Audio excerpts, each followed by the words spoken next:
এক মাস আগে কালিয়াগঞ্জ থানায় দায়ের হওয়া নাবালিকা ধর্ষণ মামলায় গ্রেপ্তার হয়নি এখনো মূল অভিযুক্ত। রবিবার রাতে মূল অভিযুক্তকে গ্রেপ্তারের দাবিতে একটি স্বেচ্ছাসেবী সংস্থার হাত ধরে কালিয়াগঞ্জ থানার দ্বারস্থ হল নির্যাতিতা নাবালিকা এবং তার পরিবার। নির্যাতিতার পরিবার সূত্রে খবর, গত মাসের মাঝামাঝি সময় 7 বছরের এক নাবালিকাকে জঙ্গলে নিয়ে গিয়ে ধর্ষণ করে প্রতিবেশী এক যুবক। ঘটনার পর কালিয়াগঞ্জ থানায় লিখিত অভিযোগ জমা করেন নির্যাতিতার পরিবার। কিন্তু প্রায় 1 মাস অতিক্রান্ত হলেও এখনো পর্যন্ত গ্রেপ্তার হননি মূল অভিযুক্ত প্রতিবেশী ওই যুবক।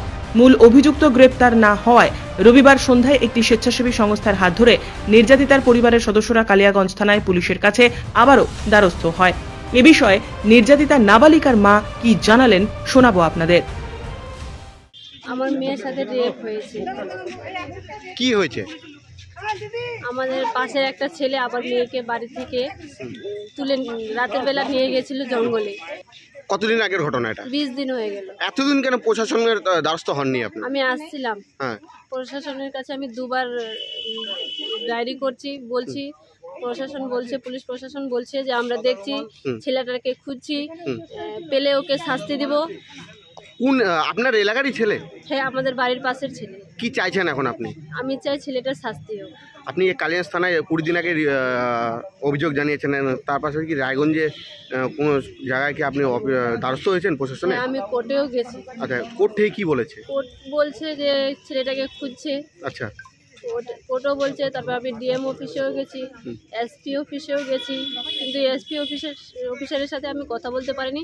আমার কাগজগুলো যেগুলো ছিল আমি সেগুলো জমা দিয়ে আসছি, সেখান থেকে এখনো কোনো খবর হয়নি। এখন কি চাইছেন আপনি? আমি চাই ছেলেটা যেন খুঁজে বের করে আর শাস্তি হয়। স্বেচ্ছাসেবী সংস্থা সূত্রে খবর, ঘটনার পর 2-1 জনকে পুলিশ গ্রেপ্তার করলেও মূল অভিযুক্তকে খুঁজে পাওয়া যাচ্ছে না বলে জানিয়েছে পুলিশ। কিন্তু ঘটনার পর যে 2 জনকে গ্রেপ্তার করা হয়েছিল তারা কিভাবে জামিন পেল তার প্রশ্ন তুলছেন স্বেচ্ছাসেবী সংস্থার সদস্যরা। এ বিষয়ে স্বেচ্ছাসেবী সংস্থার অন্যতম সদস্য সৌরভ নন্দী বললেন, অ্যাকচুয়ালি এখানে আপনার এই কালিয়াগঞ্জ থানার অন্তর্গত একটা বাচ্চা মেয়ে 7 বছরের, তাকে ধর্ষণ করে পলাতক, এবং পুলিশ তাকে এখনও পর্যন্ত অ্যারেস্ট করতে পারেনি 18 তারিখ থেকে। সেই অ্যারেস্ট কেন করতে পারেনি এবং যাদের অ্যারেস্ট করেছিল এই ঘটনার সঙ্গে যুক্ত তারা কিভাবে বেল পেল বা তাদের কেসটা কোন জায়গায় তারা ইনভেস্টিগেশন করে দাঁড় করিয়ে রেখেছে, টোটাল বিষয়টা ইনভেস্টিগেশনের জন্য আমরা গিয়েছিলাম এখানে। একটা শিশুকে ধর্ষণ করে সে যে মেন অভিযুক্ত পলাতক, এটা তো একটা প্রশাসনের নজর এড়িয়ে যাওয়া। কি বলবেন এই বিষয়ে? দেখুন, প্রশাসনের নজর আজকের দিনে যেভাবে আমাদের মিডিয়া বা যেভাবে আজকে ডিজিটাল প্ল্যাটফর্ম এসে গেছে, তো নজর এড়িয়ে কিছু করতে পারবে না, ঠিক আছে। বিষয়টা হলো ওনাদের যে কাজটা সহজভাবে করলে আজকে এতটা হাইলাইট হতো না, থানার সম্মানটা থাকতো। আজকে সেই জায়গায় থানার সম্মানটা ক্ষুণ্ণ হচ্ছে আমার মনে হয়, তাতে আমাদের এখানে আসতে হচ্ছে। একটা মিডিয়ার কাছেও একটা ভাবমূর্তি খারাপ হচ্ছে, মানুষের কাছেও ভাবমূর্তি খারাপ হচ্ছে, তো তার জন্যই।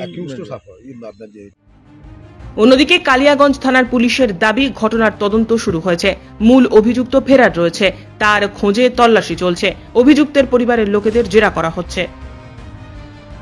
কালিয়াগঞ্জ থেকে বিশেষ প্রতিবেদন, নিউজ টুডে।